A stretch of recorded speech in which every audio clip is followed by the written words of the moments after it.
Hey everybody, it's Jason from Backyard Skates, Kerner Pools and Spas.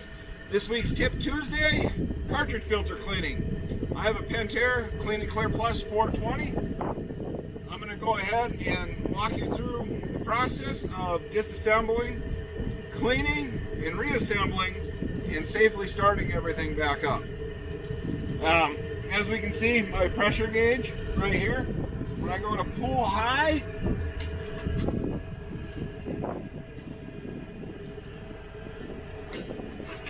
we'll watch that needle climb up, and I'll be someplace in my, getting close to my clean filter range.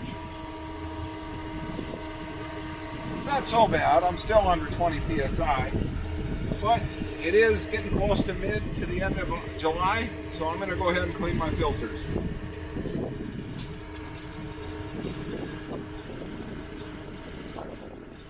So what are we going to need? Let's talk about the basics, right? Safety glasses, rubber gloves. This to protect you from the acid and other chemicals in the filter cleaner. Spray bottle, our filter cleaner. Fireman nozzle for rinsing out the filters. Got an impact driver with a 7/8 socket. You can also use a 7/8 ratchet wrench, 7/8 wrench, or a crescent wrench to loosen up the band clamp on the filter. Some magic lube, O-ring lubrication for when we reassemble things, and a large pump pliers. You may not need these two, depending on how much debris you have in the bottom of your filter canister. First thing we're going to do, my heater's running. I want to make sure that I turn that heater off. So I'm just going to turn the breaker off to give it a chance to cool down. Once it's had a chance to cool down, I'm going to go ahead and go to mode and go into service mode. That's going to shut everything down in my system. Pumps off, chlorine generator turned off. And then as added insurance, I'm just going to start at the top and turn all the breakers off, going down. Next step, I'm going to go ahead and open up my air relief valve on the top of my filter. That's to start letting that water push its way down. Most of you, your pool equipment sits higher than the water level in your pool. In some occasions, we have it where the pool equipment sits lower than the pool. If your pool equipment sits higher than your pool, you're just going to want to turn off your skimmer and your main drain valves. That is it. If your pool equipment sits lower than the water level in your pool, you're going to want to turn all your valves off. In my case, I need to turn them all off. Next thing I'm going to do is I'm going to go ahead and I'm going to open up my waste so I can let that water from inside the filter bleed down. It's going to take it a half a minute here or so for that water to drain out.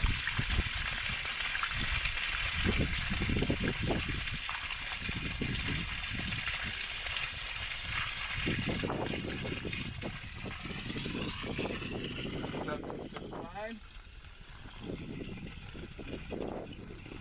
Next step I want to do is remove my band clamp from the filter. So I'm going to set my impact in reverse. Go ahead and attach that.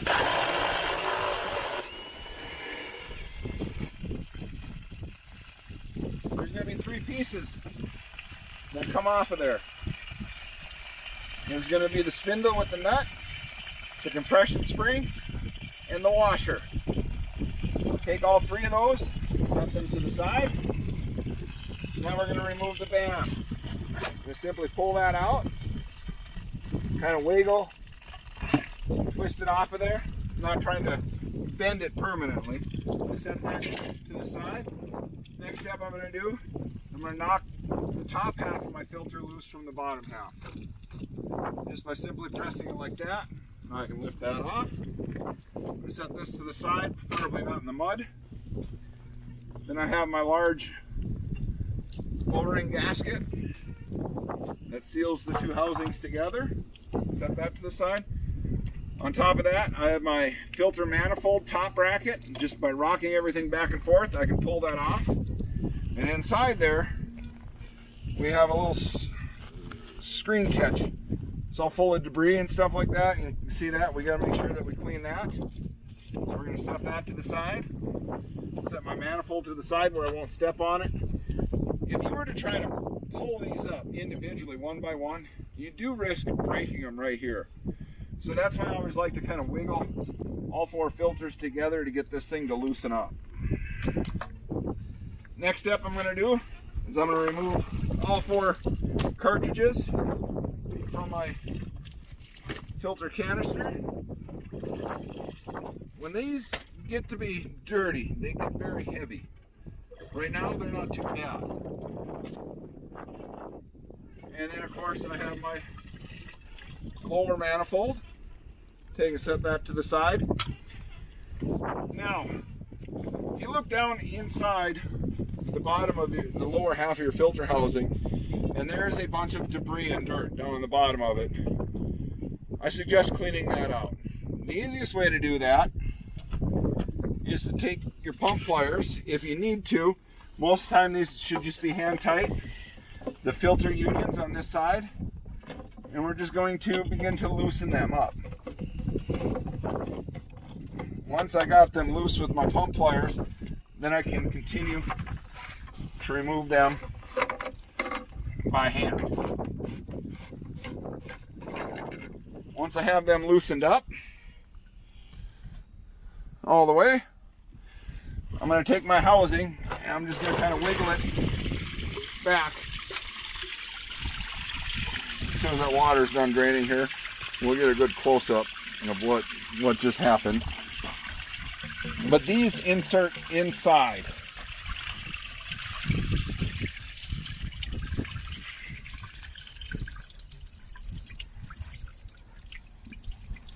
And so this is the filter union I'm talking about. This is one half, this is the other half that's permanently attached to the filter housing.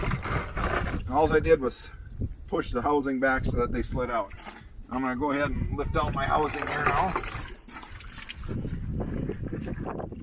I'm going to dump all the water and dirt and debris out of it. And now it's empty. So we'll kind of get a close-up of this. These each have an O-ring, a rubber O-ring around them. And those push inside of this. Now, if you feel it and you don't feel any silicone grease on those, we're going to take our magic lube. And what I'm going to do is I'm just going to give them each a little squirt of magic lube. I'm going to work it around those O-rings to keep them lubricated and hydrated, because we don't want them to leak. And I can take my housing and set it back. This is where it gets to be a little bit tricky, but as long as you're paying attention and lining things up, they'll slide right back together nice and easy, especially if you just lubricated those O-rings. And we can go ahead and tighten up our filter unions again. If you have a lot of debris inside the bottom canister, you may need to take it over your garden hose and rinse it out. And I always like to go as tight as I can get these by hand so that they're not going to leak on us. Next step, I guess, is I'm going to carry my filters over to my washing area that I got set aside for rinsing them out. So we'll be with you in a few moments. Thanks. Alright, we're back over here at my filter washing stage. I just picked an area where I don't have to worry about killing grass or etching concrete, because the filter cleaner does have acid in it, so it will discolor some hard surfaces and stuff like that. So I picked my gravel driveway here. Got my dirty filters over here. I also got my screen top from the manifold that needs to get cleaned. we got our filter cleaner here. Read the directions on the back of the bottle. It wants us to dilute this 32 ounces into a 5-gallon pail bucket and soak the filters. Those won't quite fit into a 5-gallon pail bucket. You can also do it in a large plastic garbage can. You can soak them with 32 ounces of this. I prefer to open this up and put it in a spritzer bottle and spray my filters with it. Or your other option is to add this into like a weed sprayer, one of the little pump up weed sprayers. Dump this, dilute it with some water, and then you can use that to spray the filters. Now, that being said, this does have acid in it and some other chemicals in it that you don't want to get in your eyes and probably not on your hands. If you've got any open calluses or blisters, paper cuts, you'll definitely feel it if you get some on you. So we're going to go ahead and put on the safety glasses and our rubber gloves. As me being the office guy that I am, I got lots of paper cuts. Alright, I'm going to go ahead and open up our bottle of filter clean. It does have a safety seal on top that we need to puncture. Just going to use, there we go.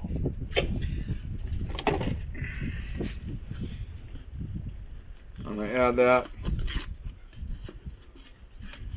into my spritzer bottle. Just being careful not to get it on anything. I don't want acid to etch or discolor.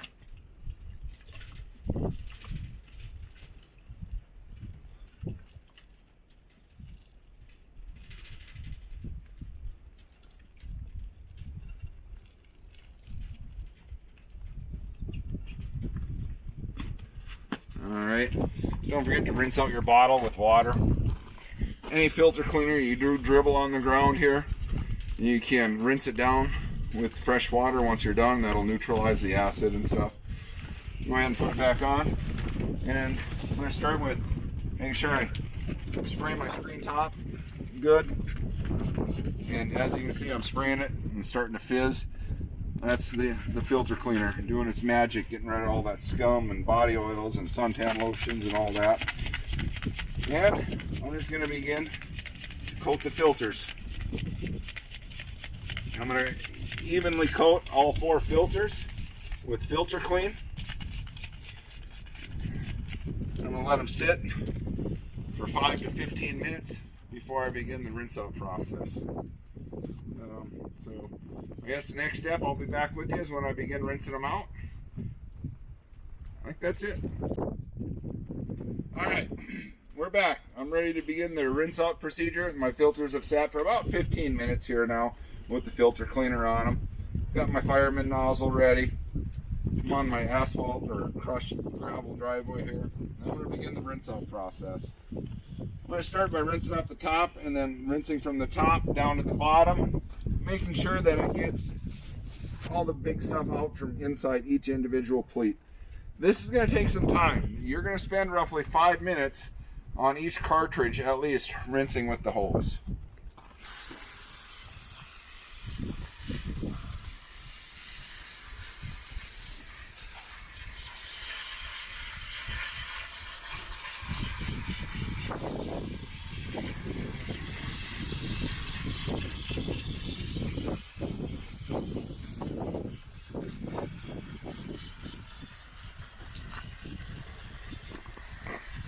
As you see, I'm rinsing them. I'm starting to get the bright white filter color back.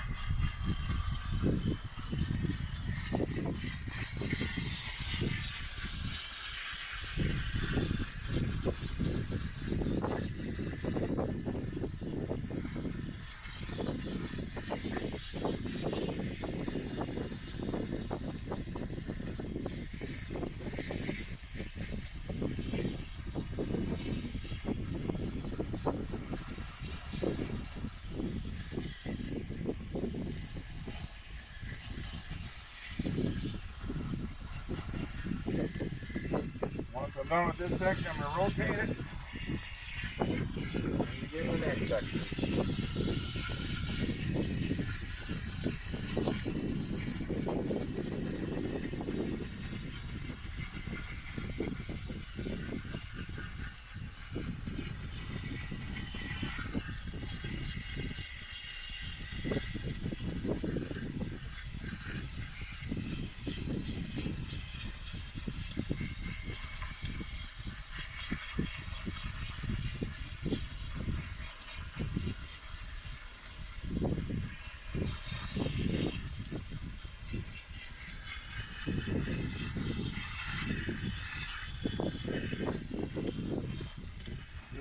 once in a while, just kind of stick your fingers in and open it up. Just make sure that you're getting it all rinsed out good. Kind of see inside each one of those cups. The objective is to get as much debris washed back out of the filters as possible.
Side by side,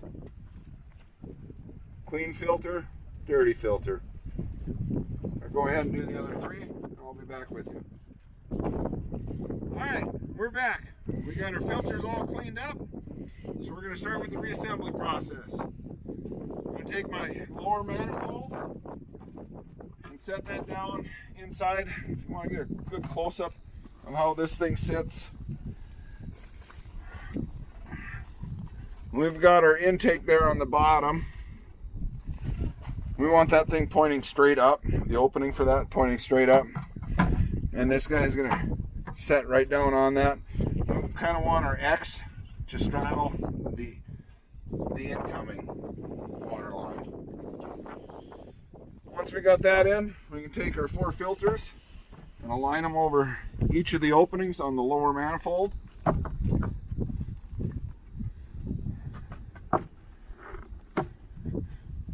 Making sure that we feel them seat firmly down. Next thing I want to do is take my screen from the filter top, place that back on there like so. This has a spring on top of it. Make sure that stays assembled on the top part of the manifold. We're going to take that,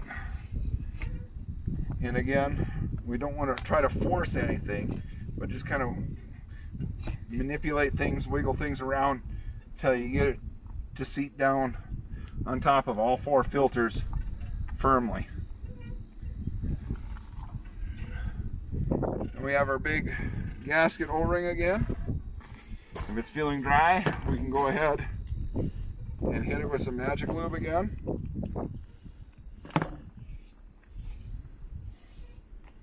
It just helps prolong the life every time we do that. And then we need to take and make sure that we seat this onto the lower half of the filter housing properly. And it can be kind of a pain because it's going to want to kind of roll off again and again and again.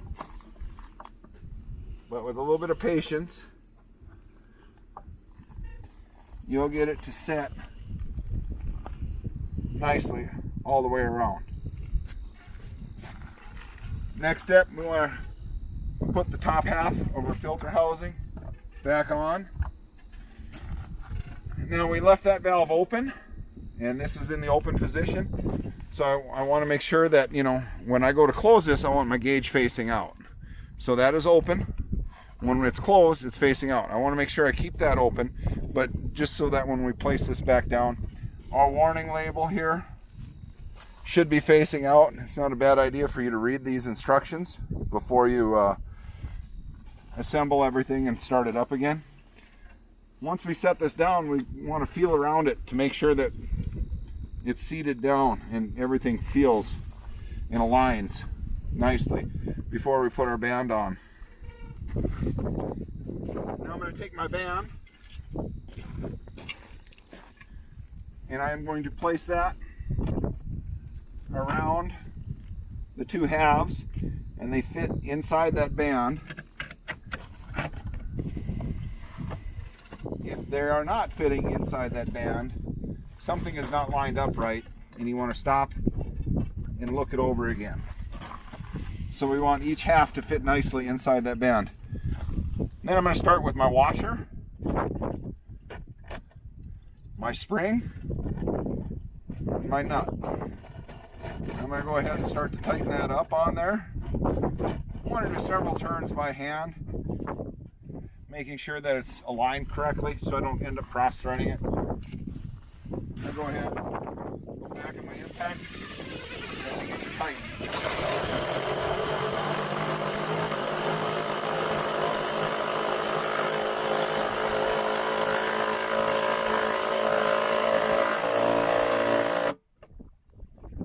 So we know it's tight when the spring is fully compressed. We want to make sure that that spring is fully compressed. Go along and tap and then band a few times. You'll notice your spring will loosen up again just a little bit. Go ahead and tighten one last time. Once that spring is fully compressed, the band is properly situated on there, you can then proceed. If you over tighten this, there is the possibility of stressing it and breaking it. And what we want to avoid is the top half separating from the bottom half when we fire the pool up. Water will not compress, air will. So that's why it's important that our valve is open on top and that our band and our spring assembly is properly installed. I'm going to go ahead and put my cap back in. Here. Next step I'm going to do is I'm going to go ahead, since my equipment sits below the pool water, I'm going to go ahead and open up my valves again like they were to begin with. And I'm going to go ahead and open up my skimmer and main drain. Now, if your pool equipment sits above the level of your pool water, wait to open up your skimmer and main drain valves yet. You're going to want to wait until you can start your pump. I'm going to go ahead and start turning all my breakers back on that I had previously shut off. I'm in service mode. I go ahead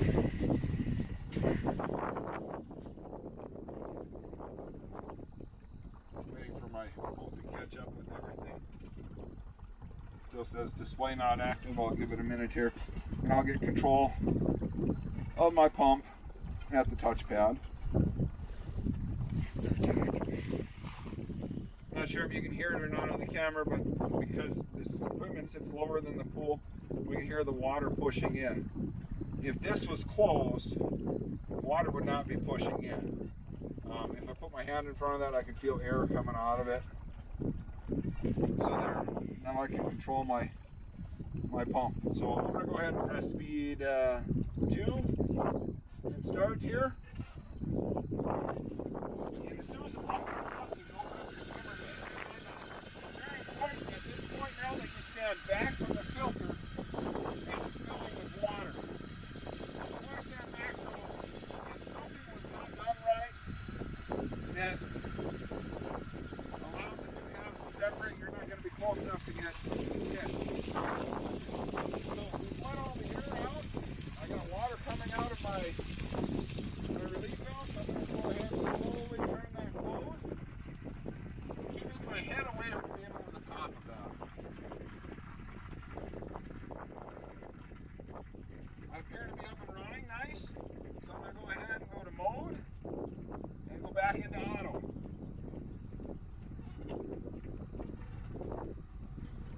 it back in auto. I'm going to turn on my pool high.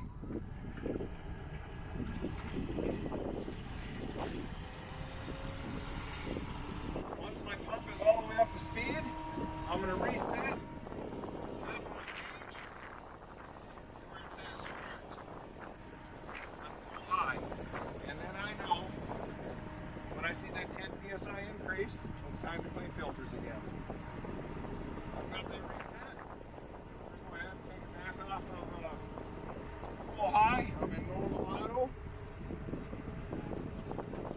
It's also a good time now to verify that you don't have any leaks left. Things to be common to leak. Maybe some water around this. Maybe up here on your relief valve. Or if you loosened up your filter unions, go ahead and check those for leaks. If there is a leak, you can grab your pump pliers and try to snug it, no more than a quarter turn. If that quarter turn snugging with the pump pliers isn't going to get it, disassemble, re-lubricate the O-ring, and put it back together. You did this, great job. If you have any questions, please call us. I know this sounds a little bit more complicated than what it really is. It is a service we offer as well. But if you're handy and want to tackle it on your own, by all means, follow the video. And if you've got questions, let us know. Thanks for watching. Hey, after reviewing the video there, it got a little bit dark. I do apologize. You know, we are in the middle of July, and this has been a hot summer for us. It started hot in May, and for like the last month, it's been 90s and 100 degrees. So I've been running my butt off, and today it was 103. I wanted to get